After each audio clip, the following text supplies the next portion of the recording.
Welcome back, beautiful souls. Thank you so much for being here today. As you're listening to this, we are literally a day away from New Year's Eve.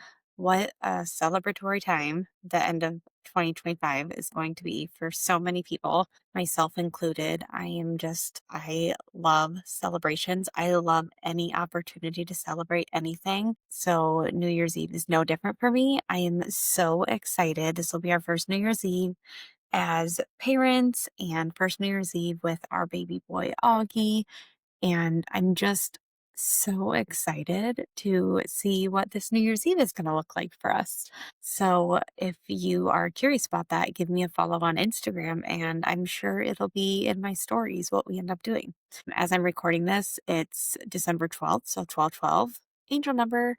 Um, and I don't yet know what we're doing. We do have a tradition every year on New Year's Eve. My husband and I have been doing this since we first got together.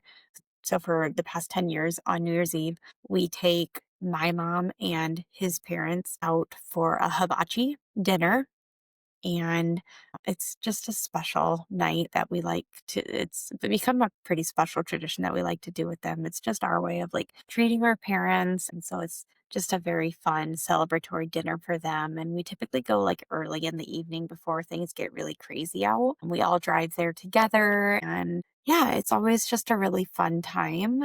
And then we come home and we go our separate ways. Typically, we drop our parents off and they go to bed, and then Mitch and I decide what we're doing for the night. Yeah, stay tuned for what we end up having planned for that night. I'm actually kind of open to whatever. Last year, we ended up being home before midnight. We did a 10 o'clock ringing in of the new year at this wine bar that we were at for the night, and things kind of died down closer to 11, so we decided to go home, and I'm so glad we did. We literally rang in the new year at midnight here in the Midwest together on our couch in our living room, and honestly, it was the perfect New Year's Eve. And I also kind of think it prepared us for what New Year's Eve is going to look like now as parents, so it'll be very different for sure. And honestly, I don't really want to go out and do anything big or extravagant. I kind of want to be home, and I kind of want another chill New Year's Eve like we did last year. I would love to be home by like, I don't know. I honestly don't know if I even will want to go out after supper. Like, I kind of just want to like do something special at home, maybe invite some other friends over with kids and have it be like a kid friendly New Year's Eve this year. That's really what I'm wanting. So stay tuned or follow me so you can see in my stories what we end up doing. Anyways, the episode that I'm sharing with you guys today is more of a reflective episode. I really want to reflect with you guys on the energy of 2025. So, if you know anything about numerology, this will be an interesting episode for you. If you don't know anything about numerology, you'll probably want to listen because you will learn a thing or two. And I find it just so fascinating. And you might by the end as well. Yeah, let's dive in.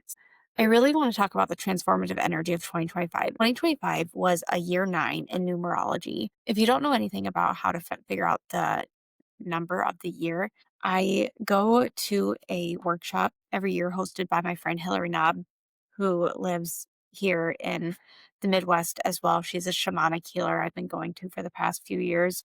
So she hosts this vision board party every year in her studio that she owns that's actually out of her basement. And it's where we learn about numerology, what the number of the upcoming year is. We do anything from angel card readings to vision board planning to word of the year planning. It's really fun. It's a really fun experience every year. And typically I go to that to like kickstart my vision board planning. And then I usually make my vision board the week following that. And so I've really gotten into the numerology of the years, thanks to Hillary. 2025 was a year 9. And again, to figure out what the number is for the year, you just add all the numbers together for that year. So for 2025, you'd be adding 2 plus 0 plus 2 plus 5. And it's a double. If it's a double digit, then you add those two numbers together until you get down to a single digit.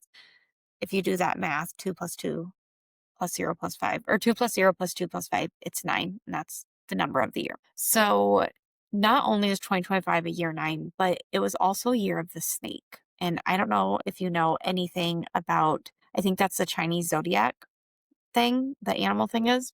And so I kind of want to like blend these two concepts together and explain what happened in 2025 and then also honor what's to come in 2026. So this 2026 is a year one in numerology because you add 2 plus 0 plus 2 plus 6, which is 10. You add 1 and 0, it's 1. And then it's also year of the horse. So to give you an idea, 2025 being a year 9 in numerology, what 9 in numerology signifies is endings. Let me call you more specifically. Endings, completion, reflection, death before rebirth, things like that. And it's also year of the snake. And the snake represents endings, shedding, deep transformation. And so you can see how 9 and year of the snake really like blend together and have very similar meanings. And so if you take some time, you should really reflect on, if 2025 was a year of endings, of shedding, of deep transformation, what did that look like in your life specifically? Did you feel like your life was falling apart or was it completely reorganizing itself? Because if you experienced that, you were not imagining it. It was happening to a lot of us. The universe was doing exactly what it's designed to do. And I just find this completely fascinating because that's exactly what I experienced in 2025 in a rather big way. And then I also want to say, for me personally, this past year was one of just intense transformation. I became a mom. I started my coaching business. I really leaned into being a podcast host and like owned that part of my identity. And everything just kind of clicked and it all just kind of made sense. Honestly, it was a very deep but beautiful transformation that I experienced in 2025.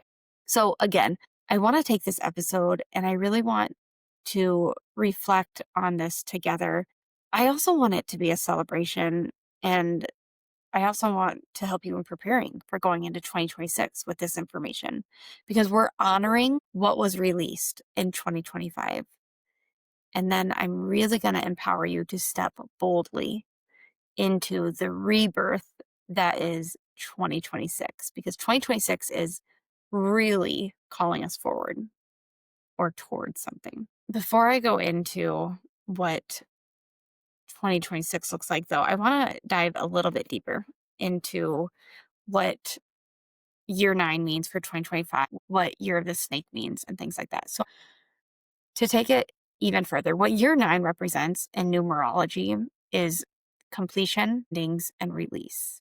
So the final year of a 9-year cycle is what that ultimately next 2026 is year 1 because they don't do double digits in numerology. So like we start this 9-year cycle all over again. It's a fresh new beginning. So literally everything that's been building for the last 8 years is coming to a head. That's what you should have experienced in this year. That's so fucking powerful. Like, wow, it like literally blows my mind.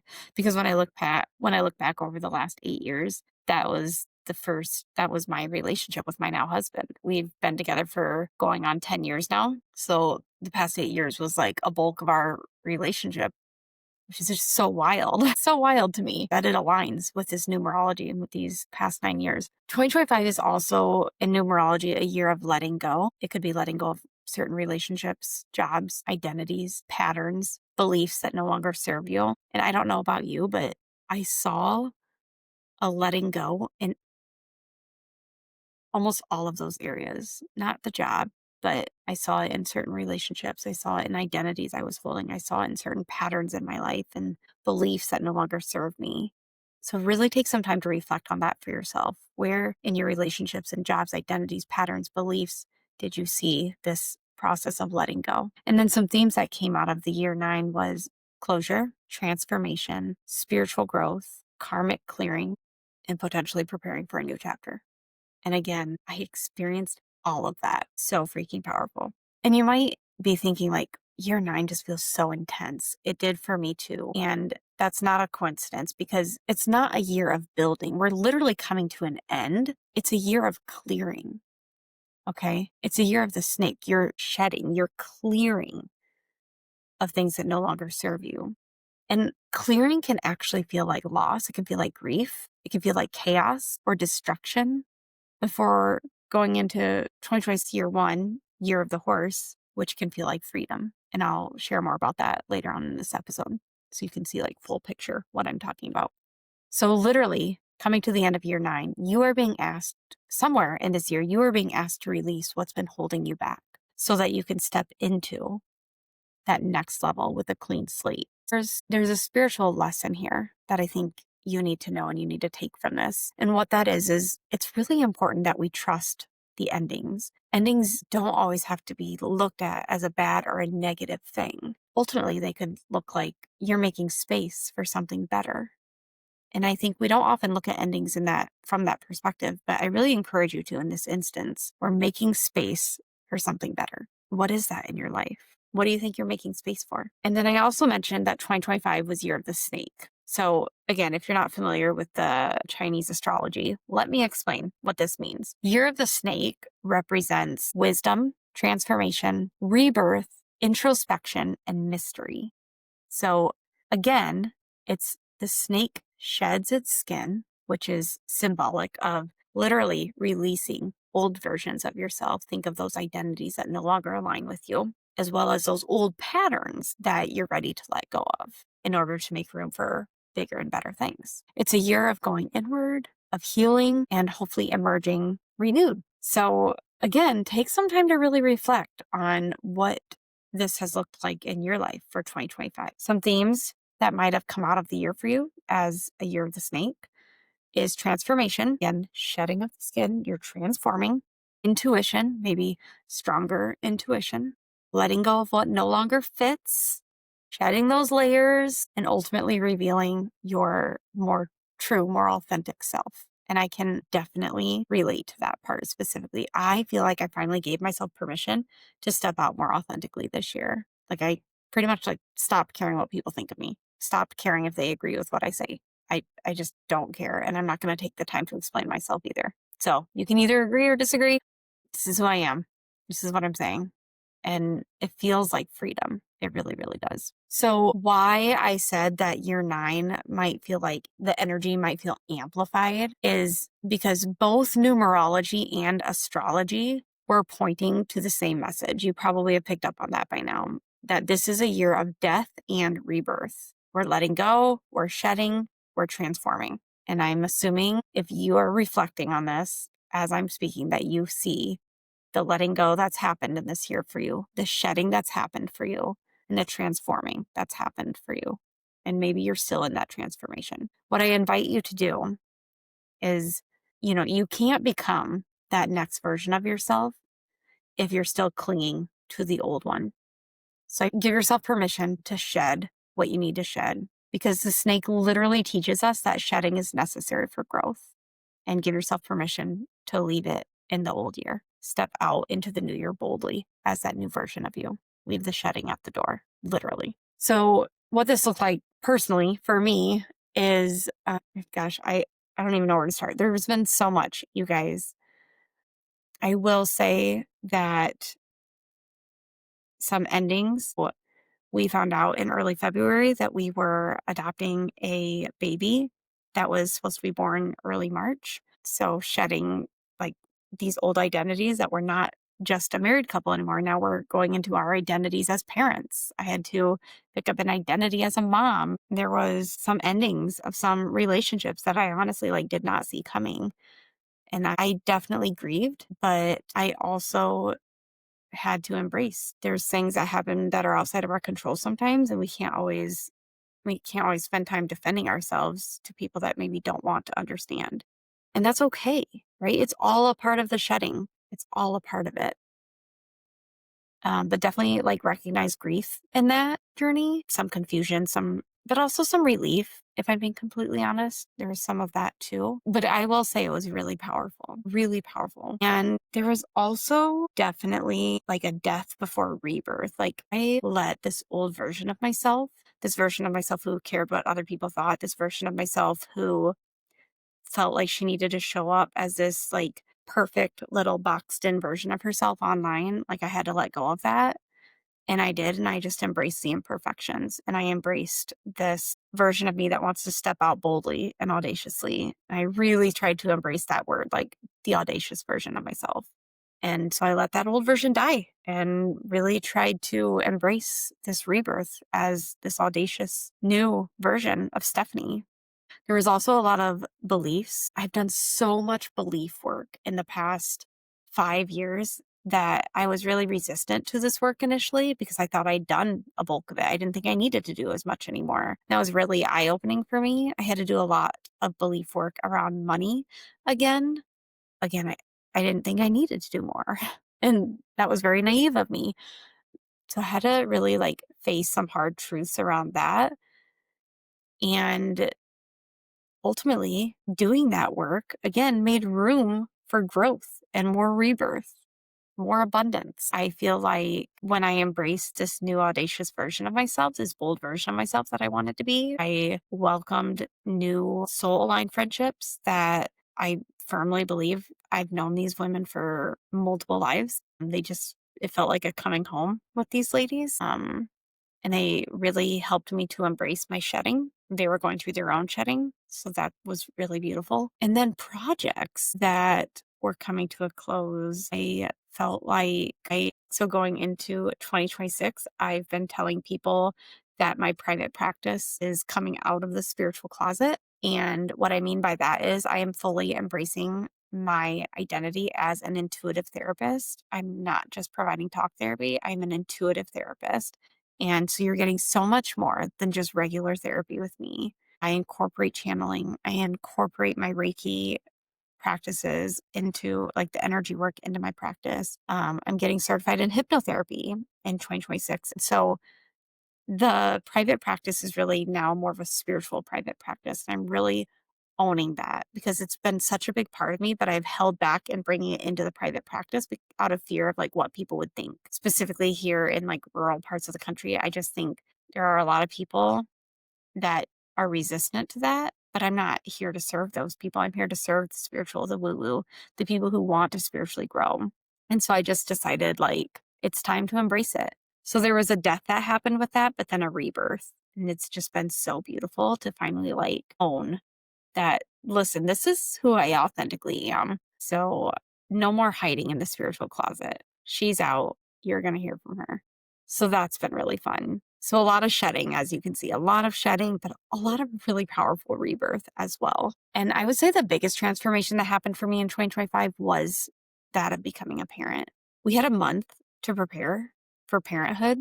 A month, you guys, like 3.5 weeks to be exact. Our baby was born a couple weeks early. And so, yeah, we had 3.5 weeks to prepare. It was overwhelming and wild AF. I don't even, it was a transformation. So, learning to embrace that new title, learning to embrace parenthood, learning to embrace our home growing, learning to embrace messiness in all forms, physically and otherwise, mentally, emotionally, learning to embrace it all. Colickiness, my husband changed jobs, learning to embrace that change. That was difficult, but we did it. We managed it. Learning to embrace this new chapter of marriage. Let me tell you, I'm not going to sugarcoat things, right? Like the podcast is all about being honest. That was hard. I feel like our relationship and our marriage has just always really come very easy to us. The work has never felt like work in the traditional sense. And this was probably our hardest year yet. Year 7 of our marriage, year 10 of our relationship, hardest year yet. But we got through it. Like we're stronger than ever before, which is proof that we can get through anything, right? So just a lot of transformation this year, but again, in the best way possible. And I did a lot of inward reflecting this year, more than I've ever done. I got into doing daily meditation, daily journaling, uncovered a lot of hard truths that I needed to be shown. Did a lot of shadow work for myself this year. Thank you, Ashley, for the shadow journal. I really appreciate that. What this all did for me was it deepened my relationship with my intuition, hence coming out of the spiritual closet. I'm an intuitive therapist. I'm intuitive. Not going to hide that anymore. It's a strength of mine. It deepened my purpose, what I'm meant to be doing in this lifetime on this planet, and it deepened my path moving forward, what direction I want to go. Super exciting stuff. So you can see how this really connects both the year of the snake and year 9. Again, not an easy year. I'm not sugarcoating it. but it was necessary. And also, it brought me my child. How could I not love that? We've been waiting 7 years for this. How could I not love that? But everything that fell away in this past year, everything that shifted, everything that ended, it all prepared me for going into 2026. And truth bomb, you can't step into a new beginning while still carrying that old baggage. You just can't. The year 9, the snake, forces you to drop the weight so that you can fly. As I'm recording this, I earlier this week went to a sound healing event in just a town away from me. Typically during sound healing, I'll have really strong downloads, just like intuitive hits after hit after hit. I had this visual that came to mind while I was on the mat, and it was totally random. And I don't remember who the person was next to me, but anyways, I was in the visual. I was carrying these 2 giant bags, and then whoever the person was that was walking with me was like, just leave it here. You don't need it anymore. And like, it was like the permission slip that I needed. I instantly dropped them without even thinking. I just dropped them after she said that, whoever she was. I don't remember now. I dropped them and they made like the loudest thud. And I walked away. And as I was walking away, whatever I was wearing transformed into like this bright white ensemble, almost like long johns, like white leggings and white long sleeve, like long john shirt. And I walked away in this like bright white outfit and just like confidently moved forward. And that was it. Like that was the visual. And I think it represents exactly what I'm telling you. Stepping into a new beginning, leaving the old baggage at the door, dropping the weight so that I can fly in 2026. What a powerful visual. I couldn't believe that's what came to mind for me. Okay, so shifting gears a little bit. The lessons of 2025, what the shedding taught me, a couple things. Endings are not failures, they're completions. So just because something ends doesn't mean it was wrong. Sometimes things have to end. Chapters have to end, okay? This is a normal part of life. Okay. Another lesson, you can't control the transformation. You can only surrender to it, letting go of the how and just surrendering. It's one of the best lessons you can learn is how to surrender. It's been a really big lesson for me in my fertility journey. The more you resist the shedding, the harder it's going to be for you, especially going into the new year. So trust the process, even when it's uncomfortable. Trust the process. Again, I had to learn that in the fertility journey. Not always easy, but always worth it. The third lesson, who you were is not who you are becoming. And that's a good thing, okay? It's a good thing. I think for a lot of people, like they struggle because if we've known someone for a long time, we think, I know who they are. And then when they evolve and transform and change, we sometimes have a hard time accepting that new version of them because it's not the version that we've known for so long. And that's why sometimes you will see friendships or relationships outgrow each other. Not always, but sometimes, because sometimes we just have a hard time accepting this newer version of someone. And so again, who you were is not who you are becoming. And that is a good thing. Growth requires that we let go of those old identities. You're not losing yourself. You're actually finding yourself. You're embracing the newness. And that gets to be a beautiful thing. And then the fourth and final lesson that I learned from the year of the snake and year 9, which is 2025, is clearing creates space for miracles. Boy, did I learn that. Every ending in 2025 made room for something better in 2026. So just trust that what you're leaving in 2025 is actually making space for what's coming for you. That's freaking exciting. The unknown, I think, gets to be exciting. Okay, so let's jump into 2026 now and what that year means in numerology and Chinese astrology. 2026 is a year 1, which in numerology, this represents new beginnings, fresh starts, and planting seeds. Ooh, that kind of stuff is exciting to me. So the first year of a new 9-year cycle, so everything you do in 2026 literally sets the tone for what the next 9 years could look like. If that's not exciting, I don't know what is. A fresh new slate for 9 years, holy shit. So themes that you might see in the year are independence, courage, leadership, initiation, bold action, self-discovery. Yeah, keep your eyes open for these things, okay? It's a year of becoming, so stepping into a new version of yourself, a new chapter, a new path. Super exciting stuff. So why year 1 feels so different from year 9? Because year 9 was about letting go. Year 1 is about stepping forward. Year 9 was about clearing the slate. Year 1 is about writing the new story. It's a fresh new slate. which I love that. I love fresh new, like when I do my vision boards, like fresh and new and just clear. And I love filling it. It's so exciting. Yeah. So we get to write a new story, you guys, and it's going to play out in this new 9-year journey. So you get to decide who you're becoming. This is your clean slate. Just be very intentional with how you use it. Okay, so year 2026 is year of the horse. And what that means in Chinese astrology is freedom, independence, venture, passion, movement, vitality. Oh, powerful words. So powerful. Again, you can see the lining up of the year one with year of the horse. And literally, like I envisioned this like horse galloping on the beach. Of course, on the beach. No, it's free, it's freedom, it's independence, and it's adventure and passion and movement, and it just makes sense, right? The horse is wild, it's untamed, it's bold and powerful. Those are themes you're going to see in this year. It does not ask permission. The horse does not ask for permission. Instead, it runs, hence freedom.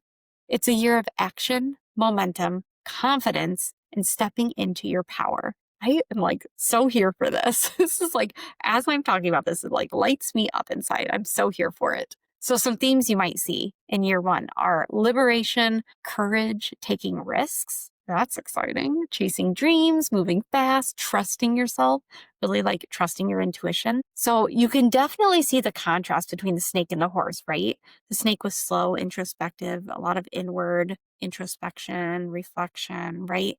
The horse is fast, it's bold, it's outward. And after a year of shedding, you are ready to run. Ooh, that's exciting to me. What are you running after? Like, that's what I want to know. So let's talk about what is 2026 calling you toward? It's the energy of rebirth, you guys. So it's about becoming someone new.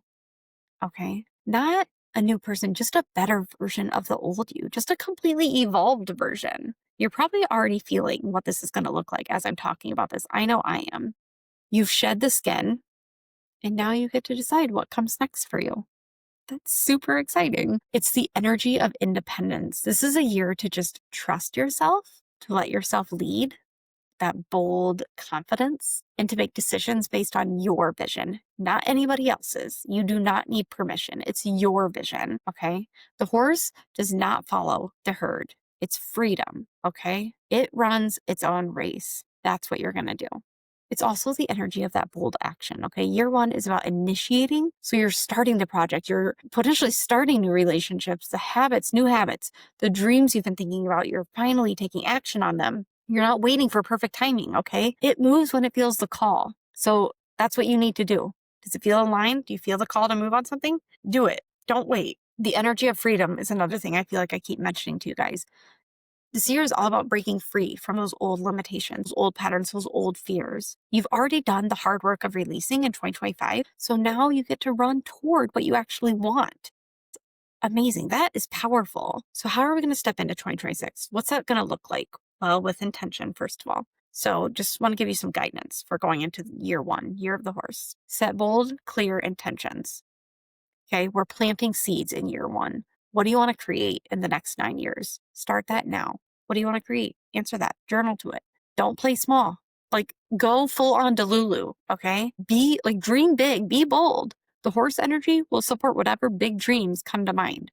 Big moves, big visions. That's what this year is all about. Also, trust your independence. Stop looking for permission from others. Stop looking for that validation and that approval. You don't need it.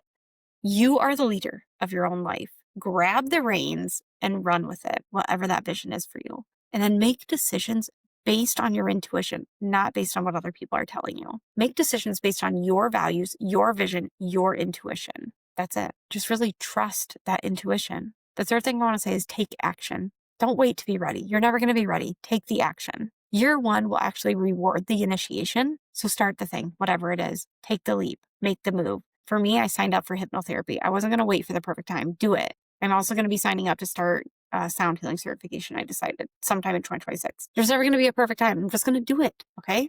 The horse does not hesitate. It runs. Follow that energy. Do not hesitate. If it feels aligned, if it feels right, go for it. Okay.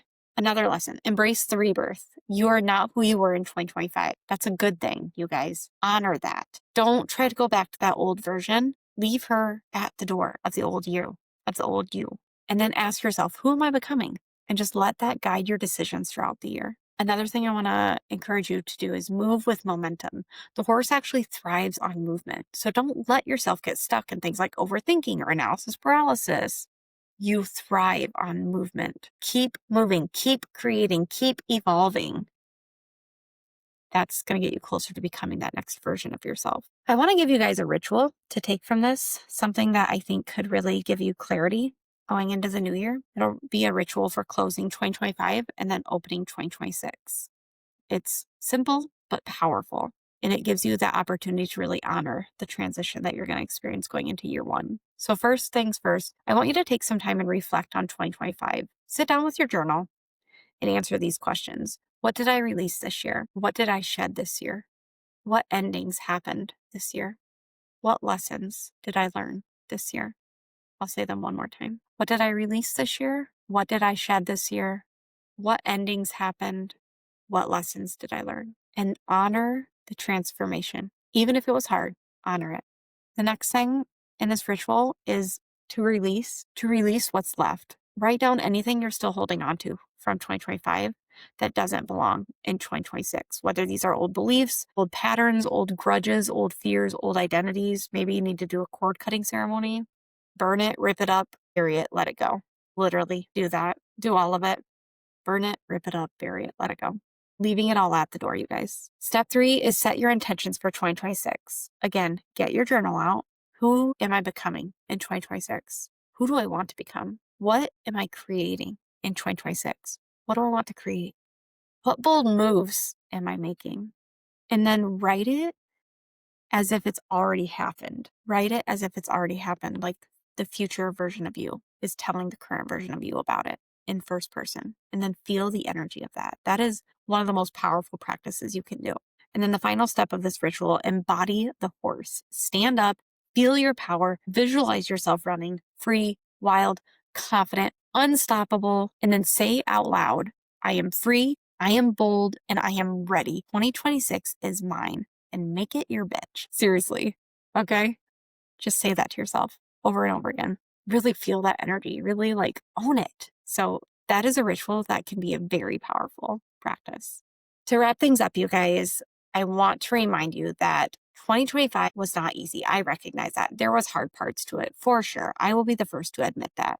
But it prepared you for 2026. You've done all the shedding. You've cleared the path. And now you're going to run. I also want to say, you are not who you were a year ago. I mean, I'm definitely not. I cannot believe the transformation, honestly, in the last year. I want to go as far to say, I think I quantum leaped again. But you are not who you were a year ago. You are stronger, you are wiser, you are more aligned, and you are more ready than ever before. 26 is your year. It's the year you're going to step into your power. You're going to claim what's yours. It's the year of re-empowerment, you guys. So I want to challenge you. I feel like I do this in every episode, but I'm here for it. I want to challenge you. Don't play small in 2026. We're not doing that. Cut that crap out. The universe just cleared the path for you in 2025. Now move forward. Go forward with that freedom. Okay. I hope this lit a fire under you. Just talking about it lights a fire within me. So I hope it did the same for you. I want you to DM me and tell me, what are you calling in for 2026? I will share it in my stories if you're okay with that. I don't have to, but I would love to if you're okay with that. So what are you calling in for 2026? Let's set intentions together, okay? I am calling in a more spiritually aligned version of myself.